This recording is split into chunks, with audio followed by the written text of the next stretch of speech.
Shalom. Pelajaran yang keempat ini memiliki judul Dekapan Manusia. Selama 3 malam, kita telah berbicara mengenai pengampunan. Malam kemarin kita belajar mengenai beberapa cara Yesus dalam membawakan pengampunan. Ketika Ia pergi, Ia memberikan kita kuasa untuk melakukan pekerjaannya. Paulus juga telah berbicara mengenai hal ini dalam ayat tema kita, 2 Korintus 5 ayat 18. Ini masih bagian pertama dari dekapan pendamaian kita, bukan?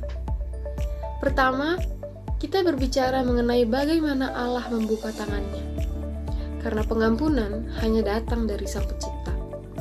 Dan sekarang kita akan berbicara mengenai manusia yang membuka tangannya bagi orang lain untuk menawarkan pengampunan.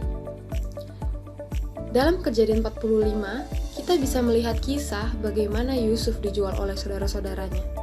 Dan kemudian mereka bertemu kembali. Namun bedanya, pada pertemuan itu, saudara-saudara dia datang bertemu kepada Yusuf, yang saat itu adalah seorang perdana menteri, yang bahkan tidak mereka kenali. Ini adalah kisah Yusuf yang memberikan pengampunan bagi saudara-saudaranya. Apa yang terjadi pada Yusuf sudah pasti bukan bagian dari rencana Allah. Tetapi Tuhan dapat memberikan kebaikan melalui keadaan terjahat sekalipun. Kenapa Yusuf mengampuni saudara-saudaranya? Hal ini tentunya hanya karena kemuliaan Allah.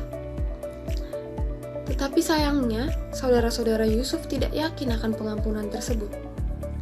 Cerita ini adalah contoh yang bagus bagi kita bahwa hal yang sangat buruk pun dapat diampuni. Mengampuni bukanlah berarti membenarkan.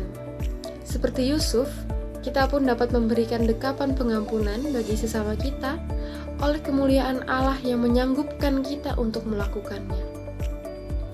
Dan jika sesama kita tidak yakin atau bahkan tidak menerima pengampunan tersebut, hal itu adalah hak dari mereka.